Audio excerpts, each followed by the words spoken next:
Welcome to Your Growth Stories powered by Your Growth Capital. India is a country of entrepreneurs, and in our quest to become a Viksit Bharat, we at Your Growth Capitals believe the backbone of the Indian economy, SMEs have to contribute the most.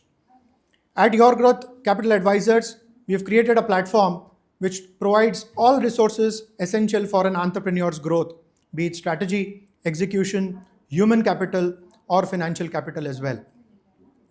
On this platform, we'll cover entrepreneurs who choose the path less trodden, who choose the path unconventional, and want to grow beyond the traditional means of growth by debt. Entrepreneurs who've chosen to access the capital markets for their future growth strategies.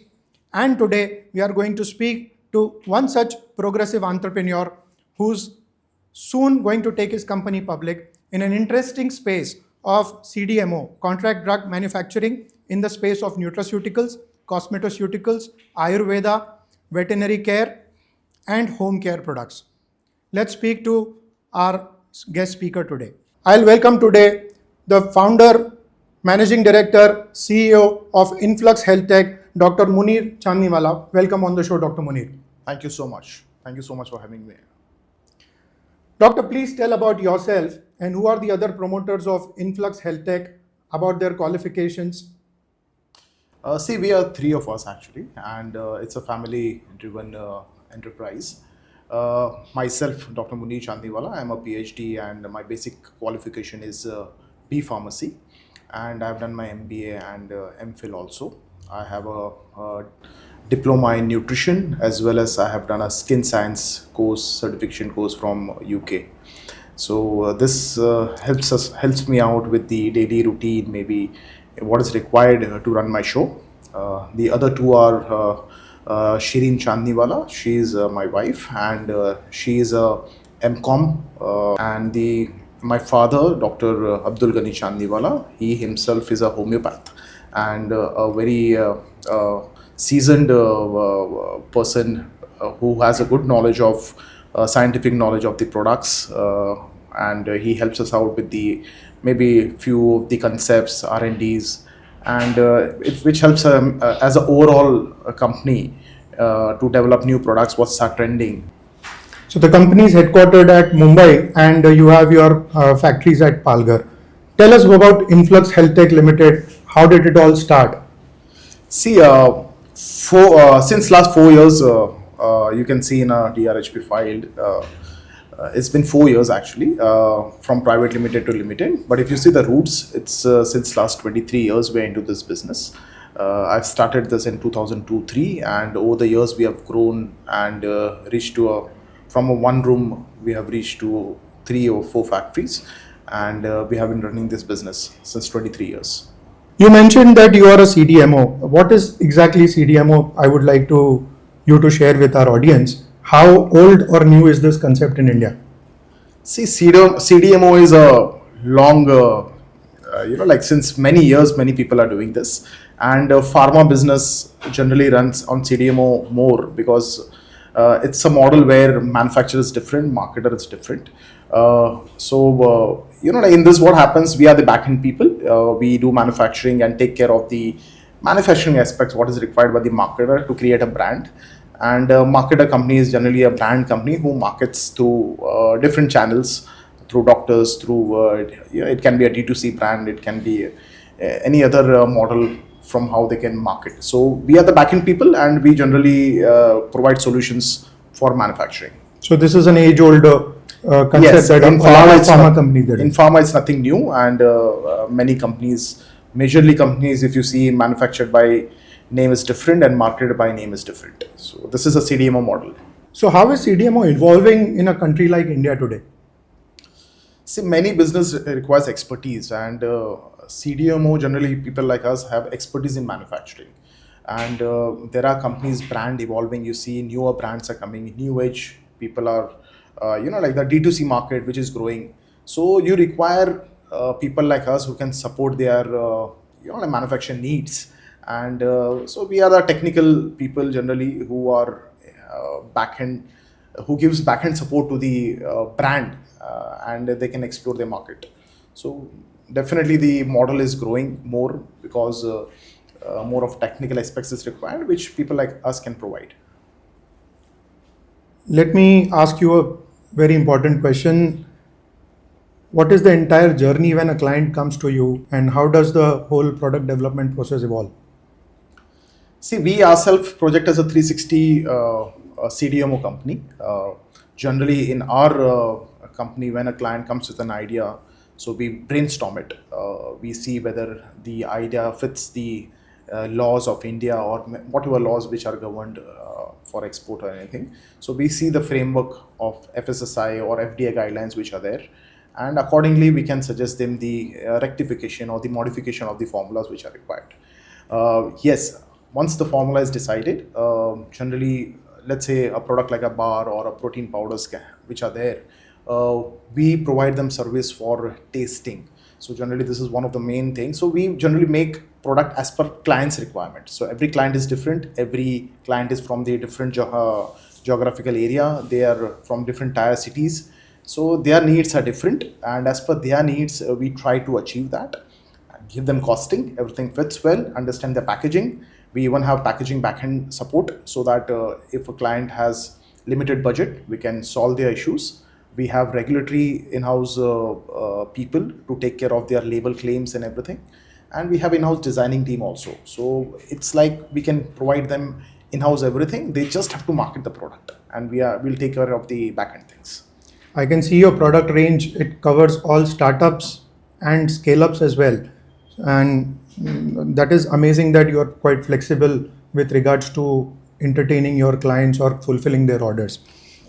How has your client base and manufacturing capabilities evolved over time? See, we always believe the clients are the key in the business, and they have grown, we have grown. That is very simple. We have long relationship clients who are still there supporting us, and they are also growing very well. So our relationship and the history is very good for majority of the clients, and it has been growing. And we hope that their support always remains, and we will keep on growing.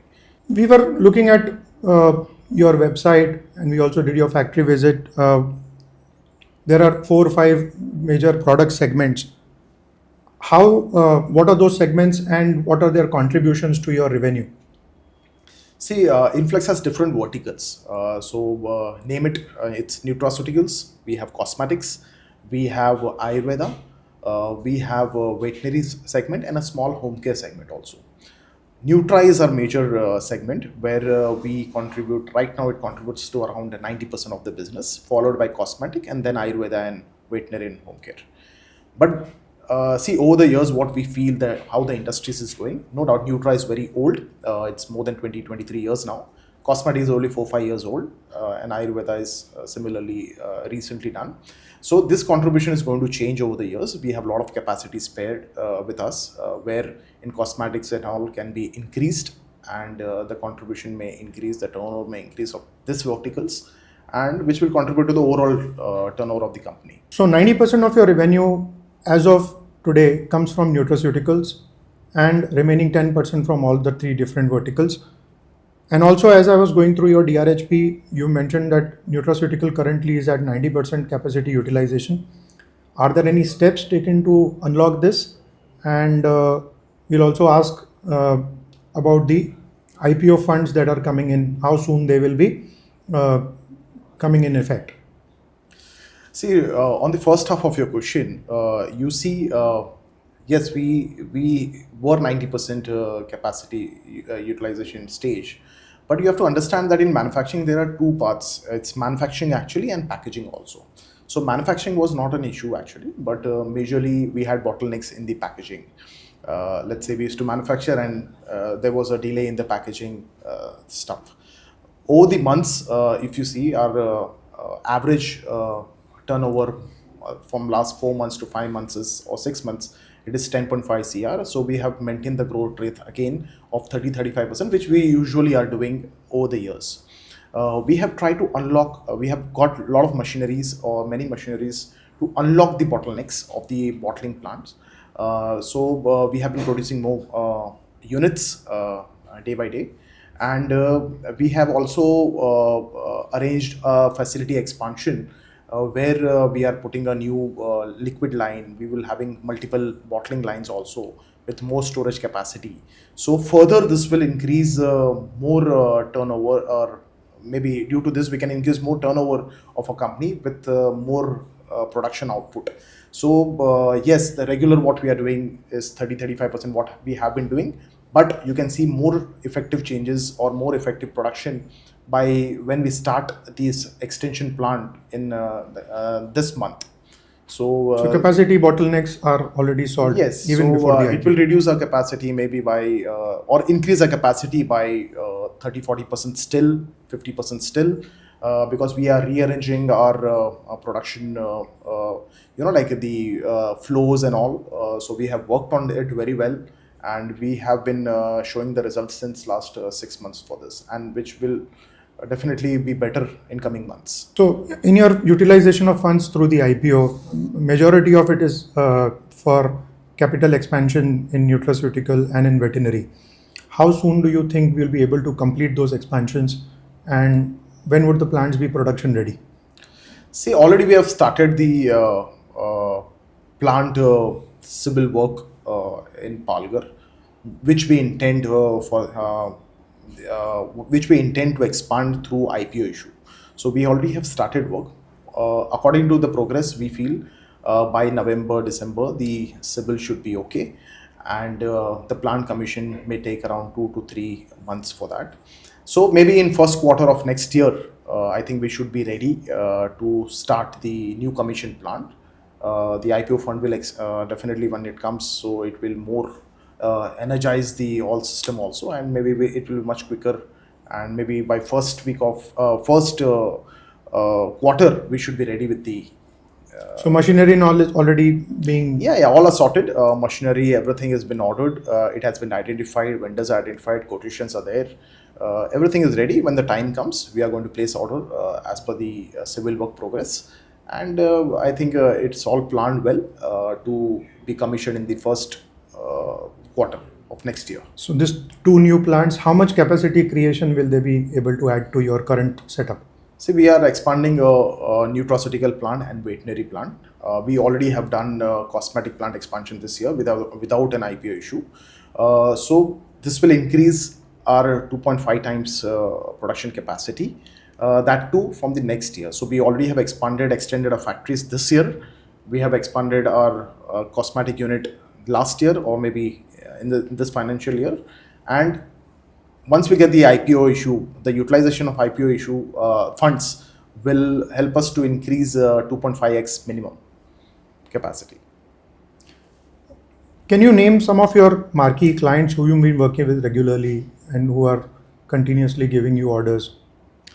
So we have broad base of clients, 450 plus, and they are continuously supporting us. Few of them well known, what you can see in the market is Carbamide Ford, CF brand.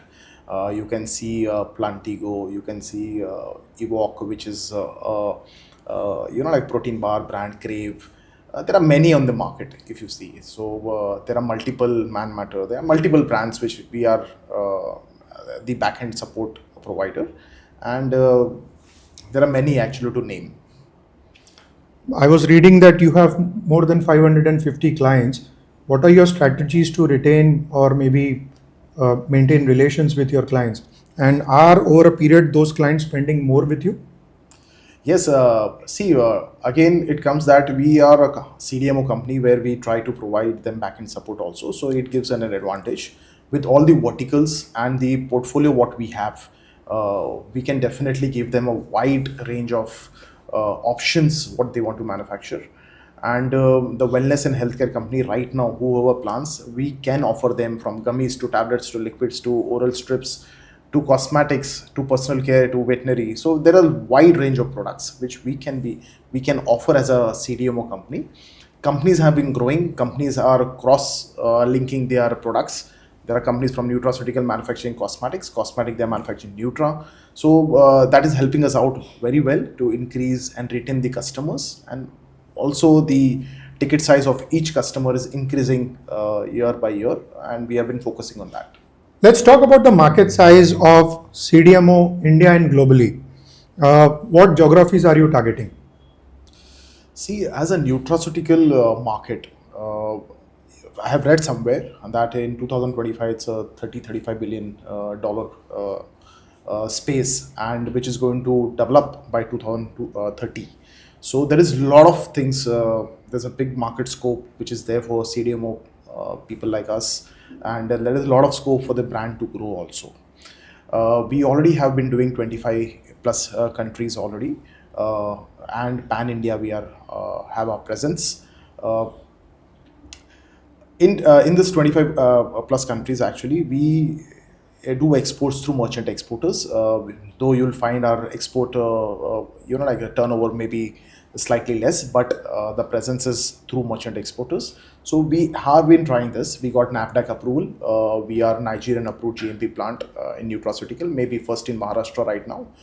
We have just completed our NSF audit. Hope it goes well, and the results are good, which we expect to be very nice. We are a US FDA registered company. We have some clients who do market in their products in US, and in future we want to do MOH registration. We want to expand our portfolio in different countries, do registration of our products in advance. So this is our plan, and the IPO fund will definitely help us out to reach this level. Let us spend a minute more on this strategy. You said you are NAFDAC approved. How does these accreditations and approvals add to your business, if you can explain? See, the standard of manufacturing is growing day by day. So you have to live up to it, and definitely the benchmark is increasing. So you have to go beyond the benchmark. NAFDAC is one of the things what we have got. So it is an accreditation, it's an approval from a Nigerian authority that this plant is good enough to, like they can import from this brand, this company, and it can be sold. It's like a pre-approval. Yeah, it's an approved. Yeah, it's an approved GMP plant. So we are authorized manufacturers where any marketer who wants to sell their products in Nigeria or this country, so we can give our services to them, and they have very easy registration and all. So their hurdles are cleared, and they will not waste time in finding new companies, partners, where the time approvals will go along. So is it only for Nigeria or other countries as well? So we have similarly for US FDA registration. So it opens the first door for them, and NSF. If we go well, it will open again European doors because it's a global standard, and it will help our marketers to go easily market there in these regions. So is nutraceutical a cyclical business, or how do you manage so many SKUs that you have? See, trends, it's all about trends. Nutra is all about trends. So trends change, keep on changing after a couple of years, and with the strong R&D and the sense of the market, what Influx has as a team. So we are market ready. We presume that what changes are going to come and affect in India. So we try to manage the product portfolio and market products. Like we have done gummies, we are fully packed. Like we are doing amazing number of gummies actually. We have been concentrating on protein bars. We intend to do snackings because snacking market in India is going to grow. We are already ready with the ready to drink market, which the Indian market is going to capitalize soon. So we have market ready formulations, and we should be able to cope up with all the challenges which are there and the trends which are going to come in future. Cosmetics and cosmetoceuticals. Cosmetics is a very competitive space. How are you differentiating yourself in that? In cosmetics, majorly we are doing personal care products. So we are not a company where generally we are doing for regular cosmetics, in the sense like we don't do lipstick or right now. We can do in future definitely. And even the personal care products, what we do is not like a OTC more. It has some essence or touch of cosmeceuticals, a ceutical angle, so that there is a need for some requirement. So it can be given by a dermatologist, it can be suggested by some doctors. So we are mainly into that. We have good clients who have a good hold in cosmeceutical market. There are many well-known doctors associated with us who are making their brands with us. So that differentiates us because we are having that pharmaceutical angle in cosmetics. It's not a drug, no doubt, but we have that edge where we can read the requirement of the clients and propose them the products what we intend. We can manufacture as per their needs. I'll come to the innovation angle now. How do you innovate your products? How big is the R&D team? How much time goes into research and development? Any products, any project which comes into Influx, we have a centralized system, and then it goes passed on to different verticals. So every vertical have its own R&D team. Let's say veterinary we speak about. So veterinary is actually very challenging. It took us a lot of time to make a product which is palatable to the pet industry, the dogs and cats, basically. So the R&D team has worked very well to achieve that. The palatability is amazing. Similarly, in different verticals like Nutra Cosmetics, we do the same thing. We have a set of team members who understand the need of the client after their brainstorming sessions, as I said earlier. We develop the product as per their need, the flavor, taste, textures. We try to come close to their expectation, which they are comfortable in marketing. So the size is the size of R&D team. We have around 8 to 9 people spread over different verticals, and they take care of the needs which is required by the clients. Tell us a bit about the quality checks. We have a proper QC, QA. We have all the SOPs, everything set. I said, we have gone for global standard certifications also. So that indicates that our systems are in place. And definitely as per the law, what is required, we are trying our best to achieve. And in future also, we'll try to increase the benchmark of this industry by setting up new norms or, whatever is required by the industry. We'll try to achieve that. And we have been doing this since many years. Our QC is well trained, seasoned now to deliver the good quality products. I also see you have received a couple of patents for the products that you have developed. Are they commercialized yet, or what is the stage? Yes, we have applied for many patents, and a couple of them we have already received. A few of them are on the verge of commercialization, and few will be done future. So one is a straw which we have done. So any water can become a nutrition. So that's the concept. So that is on the verge of commercialization, and we have received queries and all. So already its work is on. The other is dissolvable pouches, where we have made a pouch where the ingredients is pre-filled, and with the pouch, which is itself with a nutrition, can be drink along with the product, rather than tearing a sachet or throwing the sachet away. So looking at the green energy also, so we have tried to do a patent in that, and many other patents also in pipeline, which I will not like to discuss right now. But as a company, we have a good R&D team, so we have been achieving or working on this angle also.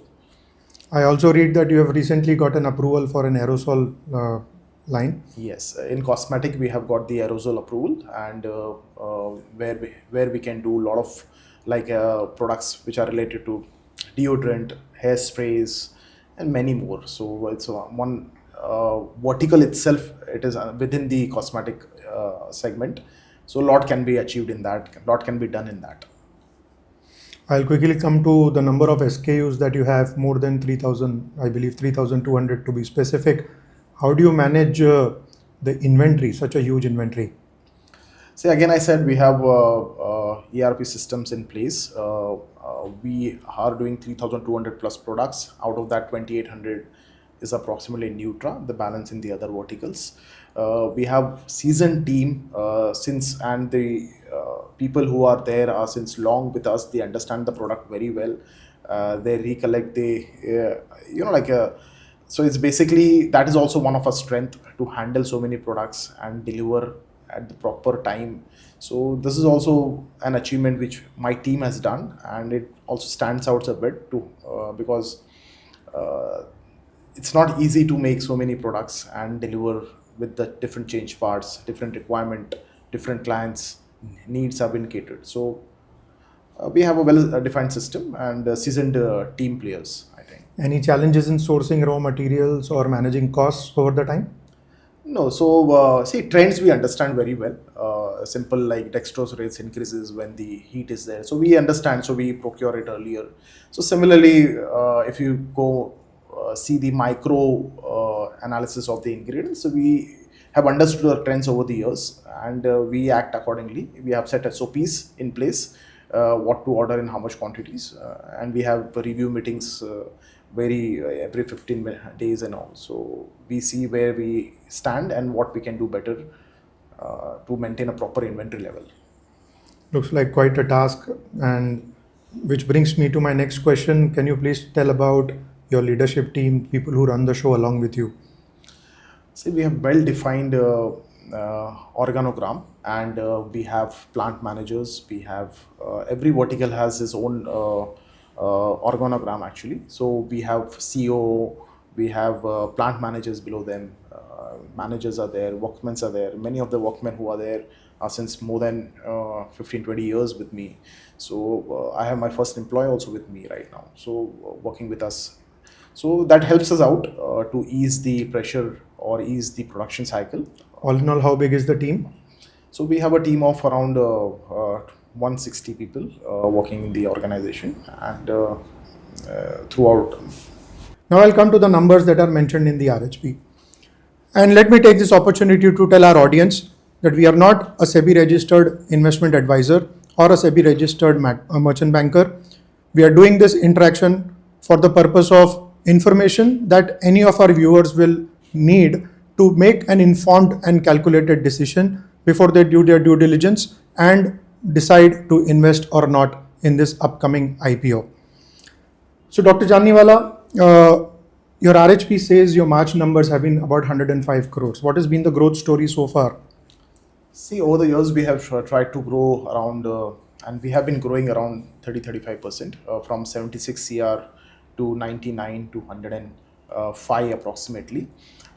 This year also we plan to expand organically 30-35% without the extension which we have already done, because that is also going to contribute more to our journey this year, and without the IPO proceedings. So the growth journey which we can predict or which we see is quite good, and consistently we should deliver. So the limitations that you saw in the last financial year, you're saying within the extension? See, if you see that from 99 to 105 CR was definitely the bottleneck was there, which we have unlocked it. We have increased our capacity this year. We are increasing our capacity by around 40-50%, which can be easily seen now since last 4-5 months, 6 months growth rate, what we are going through. The EBITDA for this year was around nearly 20%, and we did PAT of approximately near to 13%. Between the DRHP and RHP, what we saw was from 64 crores of turnover to 105 crores. So last 4 months have been quite impressive. Yes, so since last 4 months of the accounting year, we have realized that, and it takes time for the capex to get implemented, and it's been already done. We are in the process to still improvise. We won't be surprised if we get better figures in coming months and coming year, because the need what is there we have identified. We identified what was the blockage, and we are releasing it slowly and steadily, which you can see in the last 4 months and in recent months progress report also. I'll talk to you about your upcoming IPO. The IPO is opening on 18th of June for the public and closing on 20th of June 2025. How is going to be the utilization of funds? See, major is capex. Around 22-23 CR is for Nutra, allotted for new plant, which will be a good plant which can suffice the global standard needs. Around 11-12 CR we are investing in veterinary segment, which we see amazing potential growth in coming years, and it has been growing. We are taking 18% OFS, and the balance which is there we will be utilizing in general corporate purpose. So specifically for Nutra and veterinary, are these products contributing more to the revenue? Are they going to contribute more to the revenue, and how are going to be the profit margins after that? See, Nutra already, you know that it's 90% of our total turnover. Veterinary is very small, which this IPO issue will expand further more departments within the veterinary segment, which will help us out to capture more market size and will increase the contribution to the overall growth of the company. Cosmetic we already have expanded, and if you see micro level, cosmetic also turnover has doubled up in last year approximately, and though the contribution is small, it cannot be seen, but in few years you will see that this segment also is expanding and our contribution can be seen with the overall growth story which our company is going. So as you mentioned, there is a OFS component also in this IPO proceeds. Why the need of OFS at this stage? We don't have any bank loans. We do not have any CC limits. Whatever we have earned from our savings, we have put into the business. And I feel over the years, it has been all the inputs we have given to the company. OFS can just help us out in some redemption and maybe just increase our personal chest. So does that mean not even for working capital constraints you require bank limits? No. We never have faced any working capital issues as such till now. We have been churning our money in the business. Whatever we earn, we are expanding. We are putting in new machineries, putting capex and employing right talent also. So we have been putting in this, and we have been very happy to run the show what we are doing right now.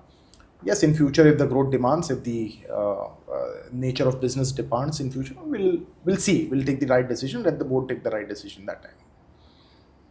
Which brings me to the last segment of this talk. What is your future vision for Influx Healthtech? See, we are poised in a very beautiful space actually. Nutra industry, wellness industry. You see, post-pandemic, it's growing amazingly well. Even before, हम बचपन से सुनते आए हैं कि prevention is better than cure.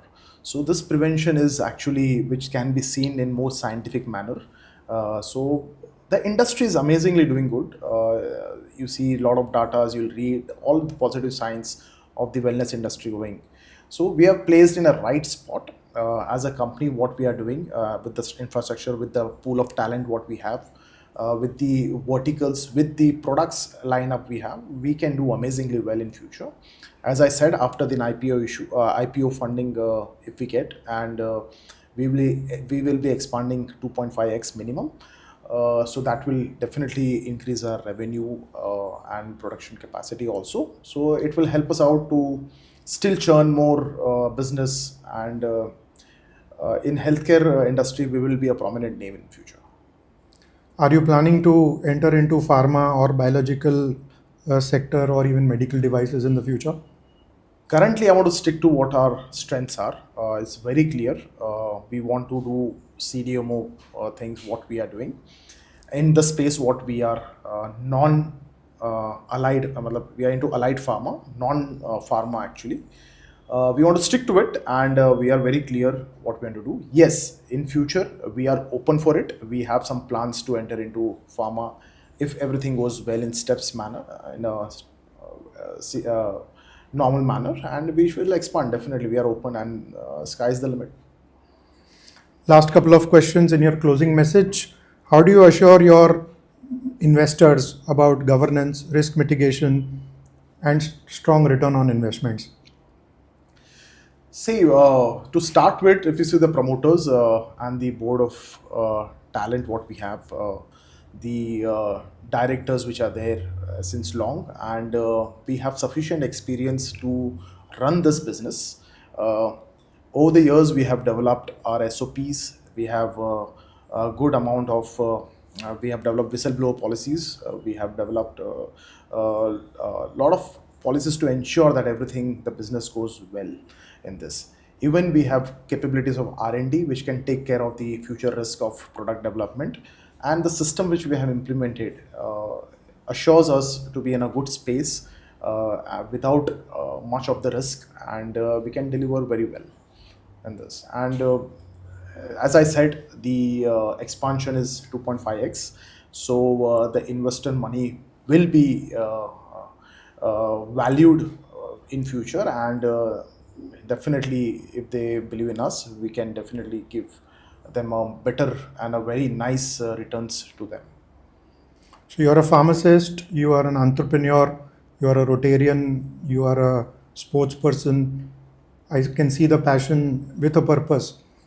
One last message that you would want to give your investors for this IPO.